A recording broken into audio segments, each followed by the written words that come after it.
안녕하십니까. 무진장사 지호입니다.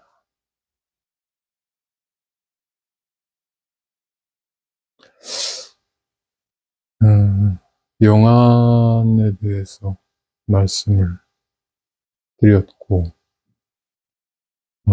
땅 공부와 관련되어 있다라는 것, 말씀을 드렸었습니다. 영안이 왜 땅 공부의 어떤 기본이 되면서 또 천지인 이 세 가지 중에 왜 사람이 아니라 그 땅이라고 하는 부분이 이러한 공부들의 핵심이 되느냐, 이제 이 부분이 조금 의아스러웠을 거예요. 그러면 우리 흔히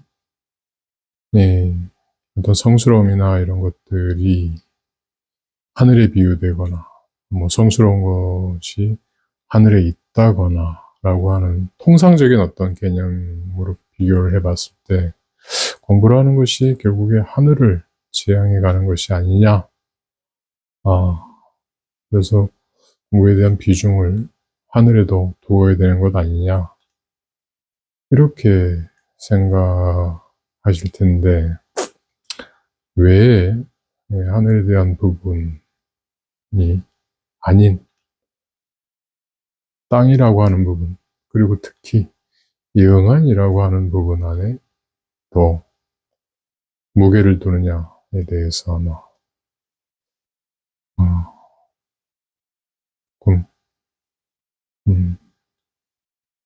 의문을 품으셨을 수 있을 것 같아요.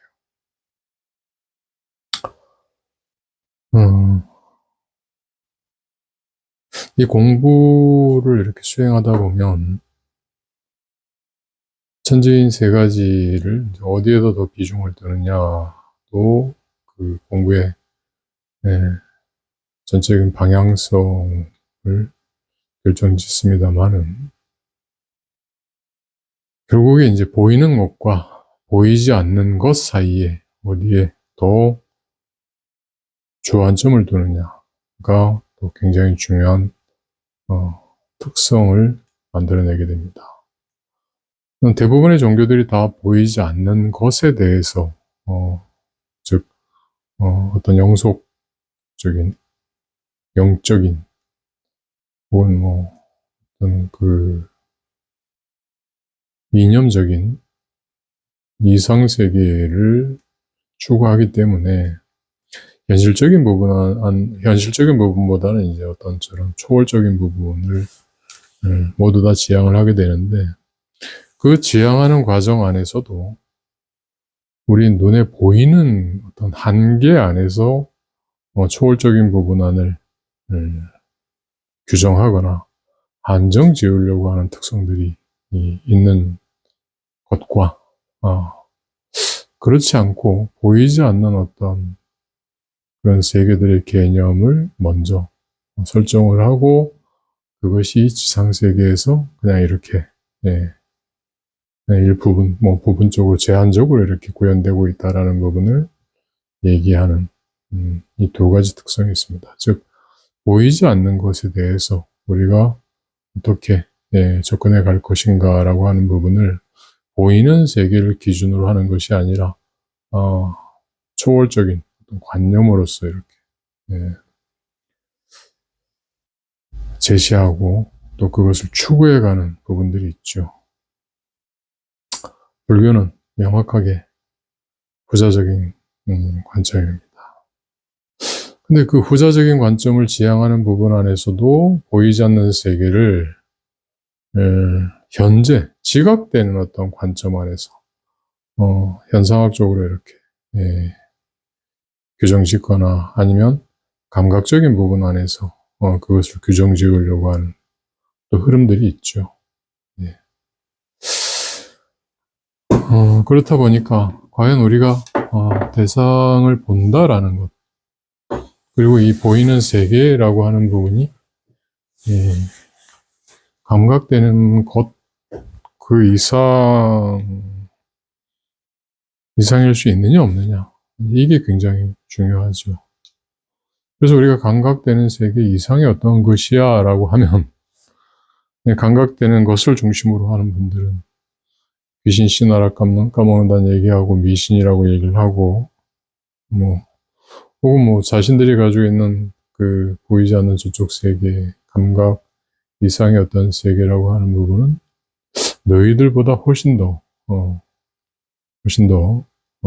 고매하고 상위의 것이야 라고 얘기를 하는데, 그럼 그게 왜 그렇게 상위의 것입니까? 라고 얘기를 했을 때 역시 눈에 보이는 감각 세계를 기준으로 그걸 이야기하려고 한단 말이에요.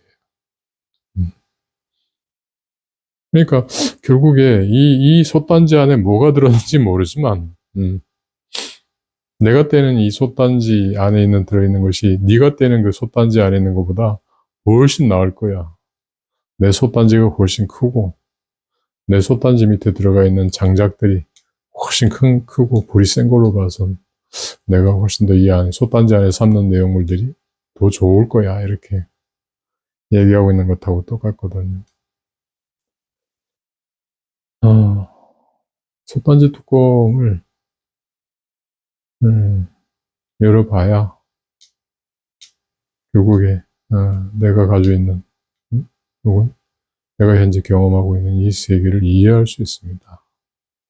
때문에 늘 말씀을 드리지만 저 같은 경우에는 먼저 믿고 그 다음에 신의 해증 이해하고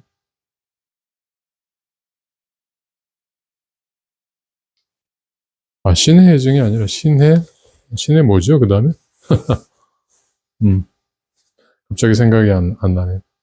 제가 이제 늘 체증신해를 이야기하다 보니까 신의 행정, 신해 먼저 믿고 이해하고 행하다 보면 이제 그 종교에서 이야기하는 바를 증험한다 이렇게 하는 신의 행정 이런 이제 수순으로 가는 것에 비해서 저 같은 경우에는 체증 먼저 경험하고 그것을 경험을 통해서 증험 확실하게 이렇구나라는 것을 맛을 보는 거예요. 맛을 보고 나면 그것은 몸 자체 강력한 어떤 그 기억으로 남습니다. 그리고 난 뒤에 그 기억을 쭉 따라가면서 하다 보면 이런 것이었구나 알게 되면서 그 믿음 안에서 이해하게 됩니다. 그러니까 이해보다 먼저 체험을 하면 되죠. 내 솥뚜껑을 열어보면 내 솥단지 안에 뭐가 들었는지를 열어보면 두말할 필요가 없습니다. 근데 보통은 이제 보이지 않는 세계를 마치 본 듯이 이야기를 한다거나 혹은 그 보이지 않는 세계로 향해 가는 어떠한 부분을 서로 마치 눈 못 뜬 눈 뜨지 않은 사람이 눈 뜨지 않은 사람을 끌고 가는 것처럼 맹인이 맹인을 끌고 가는 것처럼 그렇게 인도하다 보니까 제가 보기엔 굉장히 왜곡되어 있는 부분들도 많습니다. 때문에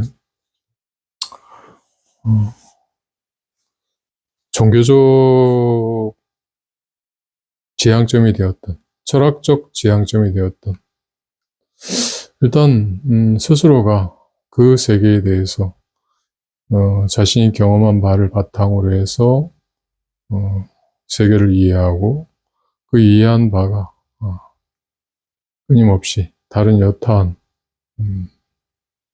사람이나 어떤 의식 혹은 가설 안에서 어떻게 검증될 수 있는지를 살펴가는 것이 저는 가장 타당하다고 생각합니다.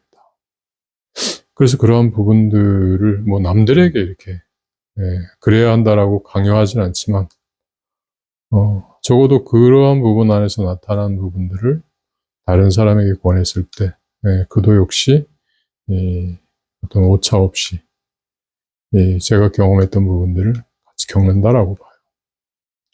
자, 그랬을 때, 보이는 것과 보이지 않는 것, 즉, 보이지 않는 그 세계라고 하는 부분이 이 보이는, 우리가 보는, 보고 있는 어떤 의식에 의해서 보이는 세계와 어떻게 다른지에 대해서, 그리고 저쪽 다른, 보이지 않는 저쪽 세계가 이 세계와 다르다라고 하면 어떠한 상관관계에서, 그러면 연결이 되는지, 어떠한 인과관계를 맺으면서 두 개가 같이 붙어 있는지에 대해서 좀 더 합리적으로, 그 원인을 밝혀낼 수 있을 거라고 봅니다. 있어야 합니다. 그래서 무조건 믿어라. 뭐 착한 일 하면 천국 간다가 아니라 나쁜 사람도 천국 간다라고 하면 예, 억울하시겠죠. 예. 그러면 천국과 지옥이 없다 이렇게 말씀드리면 좀 덜 억울하시려나? 예. 그래서 천국과 지옥이 있다 없다를 괜히 여기서 고민하지 마시고 본인 스스로 그 세계가 있는지 없는지를 경험해 보시면 됩니다. 예. 그러면 뭐 누구 말이 맞다 틀리다 할 것 없이 본인 스스로가 알게 됩니다. 그 과정에서 이 세계라고 하는 부분이 어떻게 만들어지는구나. 그리고 우리가 우리 의식 안에서 계속 되먹여지듯이 마치 이 거울에 반영된 세계를 또다시 나라고 착각을 하면서 그것을 계속 되먹여서 반영하듯이 하는 이 윤회를 왜 겪고 있구나를 알게 됩니다. 저는 부처님께서 그 과정을 익히 아셨으리라 생각을 해요. 그래서 그 과정을 벗어나는 방법을 근기에 맞게 차근차근 설명을 해놓으셨다라고 생각을 합니다. 그래서 그러한 부분들을 어떻게 수행하면 이렇게 벗어날 수 있고 이러이러하게 벗어나면 이러한 세계가 펼쳐진다라고 하는 부분들이 경전 안에 분명히 나와 있습니다. 이게 우리나라 이 대승 혹은 뭐 그 선불교 안에서 그런 부분들이 조금 축소나 아니면 외면되어 있을 뿐이지 실제 남방불교나 밀교 안에서는 확실하게 그 내용들이 있습니다. 밀교는 쓰레기다.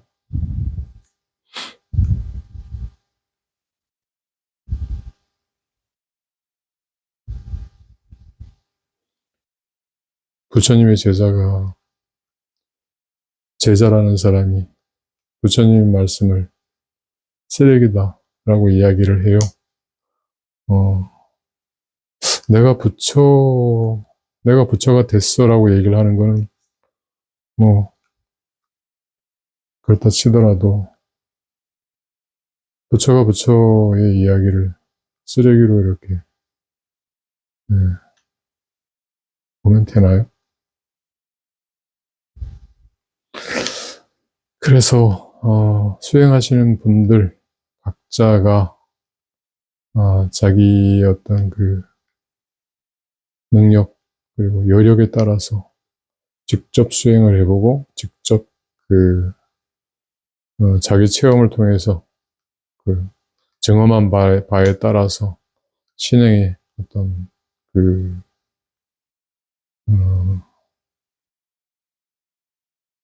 일종의 방향성 혹은 어떤 절차 혹은 그 방향과 절차에 따른 어떤 결과 이런 거에 따른 스스로의 어떤 자증분 그걸 가지고 수행을 해나가시는 것이 저는 타당하다고 생각을 합니다. 꼭 그렇게 하셔야 됩니다. 그래서 영안이라고 하는 부분이 여타원 불교에서는 여타원 불교 수행하시는 분들은 그런 거 금기시하지만 저는 그거 수행하라고 말씀드립니다.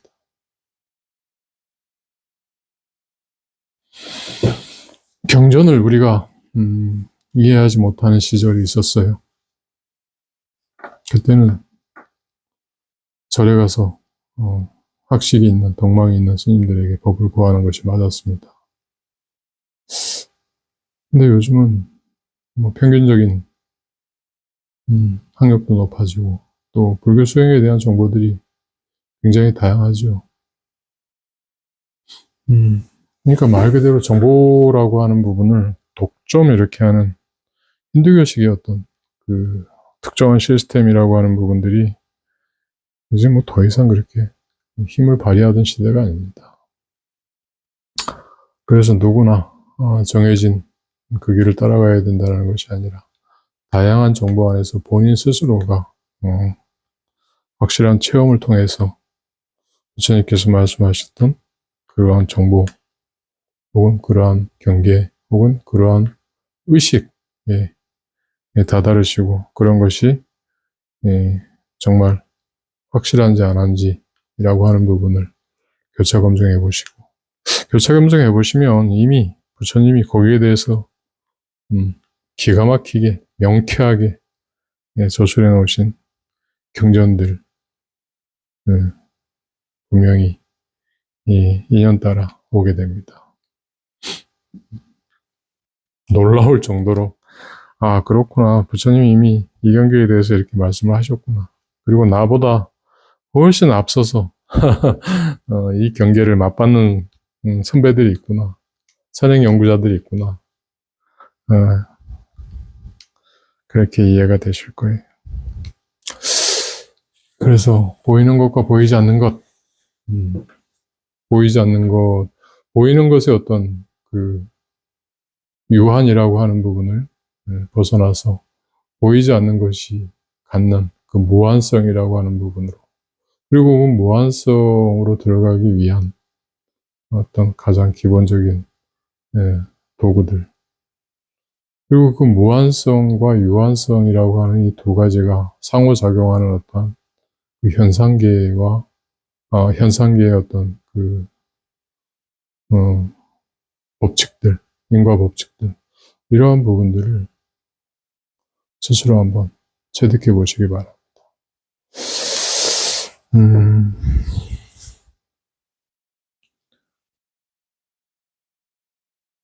저희 형이 저에게 너는 늘 찍어 먹어봐야 아느냐라고 얘기를 하는데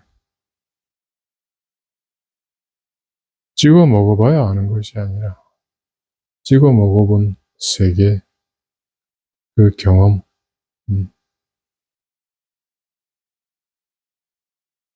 그건 말이 필요 없습니다. 옛날에 그 신구 선생이 그 광고 찍었을 때 제가 그걸 보고 정말 뒤로 뒤집어질 만큼 웃었던 적이 있는데 너희들이 개맛을 알아? 네. 맛이 설명으로 이해가 됩니까? 여러분도 맛을 한번 보십시오. 그러면 신통이 뭐구나. 신통이 어디에서 나오는구나. 불보살이 뭐구나. 그리고 우리 눈에 보이지 않는 그 어떤 세계 혹은 이쪽 세계에 한 번씩 어떤 뭐 초현상적인 이런 것들이 나타날 때 그게 왜 나타나는지 자연스럽게 이해가 됩니다.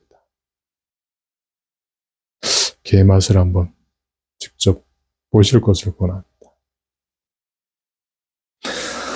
자, 영안을 여는 법. 오늘은 영안이 뭔지, 수행에서 영안이 왜 필요한지에 대해서 말씀을 드렸습니다. 감사합니다. 밤이 늦었는데 어찌되었든 좋은 꿈 꾸시고 내일 꼭 원하시는 모든 것들 이루시기 바라겠습니다. 감사합니다.